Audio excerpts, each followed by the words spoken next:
Atos, capítulo 2. Quando chegou o dia de Pentecostes, todos os seguidores de Jesus estavam reunidos no mesmo lugar. De repente, veio do céu um barulho que parecia o de um vento soprando muito forte, e esse barulho encheu toda a casa onde estavam sentados. Então todos viram umas coisas parecidas com chamas, que se espalharam como línguas de fogo. E cada pessoa foi tocada por uma dessas línguas. Todos ficaram cheios do Espírito Santo e começaram a falar em outras línguas, de acordo com o poder que o Espírito dava a cada pessoa. Estavam morando ali em Jerusalém judeus religiosos vindos de todas as nações do mundo. Quando ouviram aquele barulho, uma multidão deles se ajuntou. E todos ficaram muito admirados, porque cada um podia entender na sua própria língua o que os seguidores de Jesus estavam dizendo. A multidão ficou admirada e espantada e comentava: estas pessoas que estão falando assim são da Galileia. Como é que cada um de nós as ouvimos falar na nossa própria língua? Nós somos da Pártia, da Média, do Elão, da Mesopotâmia, da Judéia, da Capadócia, do Ponto, da província da Ásia, da Frígia, da Panfilha, do Egito e das regiões da Líbia que ficam perto de Cirene. Alguns de nós são de Roma. Uns são judeus e outros convertidos ao judaísmo. Alguns são de Creta e outros da Arábia. E como é que todos estamos ouvindo essa gente falar em nossa própria língua a respeito das grandes coisas que Deus tem feito? Todos estavam admirados, sem saber o que pensar, e perguntavam uns aos outros: o que será que isso quer dizer? Mas outros zombavam, dizendo: esse pessoal está bêbado. Então Pedro se levantou, junto com os outros 11 apóstolos, e em voz bem alta começou a dizer à multidão: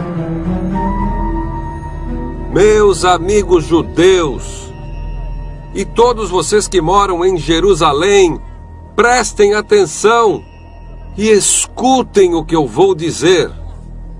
Estas pessoas não estão bêbadas como vocês estão pensando, pois são apenas 9 horas da manhã. O que de fato está acontecendo é o que o profeta Joel disse. É isto que eu vou fazer nos últimos dias, diz Deus. Derramarei o meu espírito sobre todas as pessoas. Os filhos e as filhas de vocês anunciarão a minha mensagem. Os moços terão visões e os velhos sonharão. Sim, eu derramarei o meu espírito sobre os meus servos e as minhas servas. E naqueles dias eles também anunciarão a minha mensagem. Em cima, no céu, farei com que apareçam coisas espantosas. E embaixo, na terra, farei milagres. Haverá sangue, fogo e nuvens de fumaça. O sol ficará escuro e a lua se tornará cor de sangue, antes que chegue o grande e glorioso dia do Senhor. Então, todos os que pedirem a ajuda do Senhor serão salvos. Homens de Israel, escutem o que eu vou dizer. Deus mostrou a vocês que Jesus de Nazaré era um homem aprovado por ele. Pois, por meio de Jesus, Deus fez milagres, maravilhas e coisas extraordinárias no meio de vocês, como vocês sabem muito bem. Deus por sua própria vontade e sabedoria, já havia resolvido que Jesus seria entregue nas mãos de vocês. E vocês mesmos o mataram por mãos de homens maus que o crucificaram. Mas Deus ressuscitou Jesus, livrando-o do poder da morte, porque não era possível que a morte o dominasse. Pois Davi disse a respeito de Jesus o seguinte: eu via sempre o Senhor comigo, porque Ele está ao meu lado direito, para que nada me deixe abalado. Por isso meu coração está feliz, e as minhas palavras são palavras de alegria. E eu, um ser mortal, vou descansar cheio de esperança, pois tu, Senhor, não me abandonarás no mundo dos mortos. Eu tenho te servido fielmente, e por isso não deixarás que eu apodreça na sepultura. Tu me tens ensinado os caminhos que levam à vida, e a tua presença me encherá de alegria. Meus irmãos, eu preciso falar claramente com vocês a respeito do patriarca Davi. Esse grande líder morreu e foi sepultado, e o seu túmulo se encontra aqui até hoje. Ele era profeta e sabia que Deus lhe havia jurado que um dos seus descendentes seria rei, como ele. Davi sabia o que Deus ia fazer e por isso falou a respeito da ressurreição do Messias. Davi disse: ele não foi abandonado no mundo dos mortos, nem o seu corpo apodreceu na sepultura. Deus ressuscitou este Jesus, e todos nós somos testemunhas disso. Pois Jesus foi levado para sentar-se ao lado direito de Deus, o seu Pai, o qual lhe deu o Espírito Santo, como havia prometido.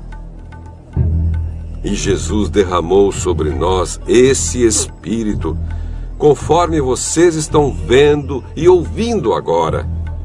Pois Davi não subiu para o céu, mas ele mesmo afirmou: o Senhor Deus disse ao meu Senhor: sente-se do meu lado direito, até que eu ponha os seus inimigos como estrado, debaixo dos seus pés. Todo o povo de Israel deve ficar bem certo de que este Jesus, que vocês crucificaram, é aquele que Deus tornou Senhor e Messias. Quando ouviram isso, todos ficaram muito aflitos e perguntaram a Pedro e aos outros apóstolos: irmãos, o que devemos fazer? Pedro respondeu: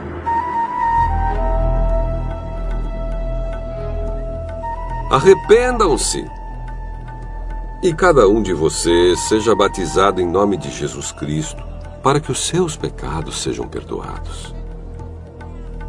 E vocês receberão de Deus o Espírito Santo.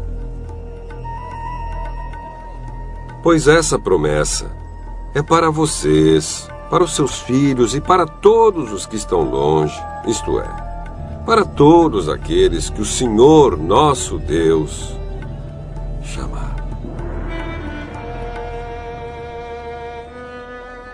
Pedro continuou a dar o seu testemunho e, com muitas outras explicações, procurou convencê-los, dizendo: saiam do meio dessa gente má e salvem-se. Muitos acreditaram na mensagem de Pedro e foram batizados. Naquele dia, quase 3.000 se juntaram ao grupo dos seguidores de Jesus. E todos continuavam firmes, seguindo os ensinamentos dos apóstolos, vivendo em amor cristão, partindo o pão juntos e fazendo orações. Os apóstolos faziam muitos milagres e maravilhas, e por isso todas as pessoas estavam cheias de temor. Todos os que criam estavam juntos e unidos e repartiam uns com os outros o que tinham. Vendiam as suas propriedades e outras coisas e dividiam o dinheiro com todos, de acordo com a necessidade de cada um. Todos os dias, unidos, se reuniam no pátio do templo. E nas suas casas partiam o pão e participavam das refeições com alegria e humildade. Louvavam a Deus por tudo e eram estimados por todos. E cada dia o Senhor juntava ao grupo as pessoas que iam sendo salvas.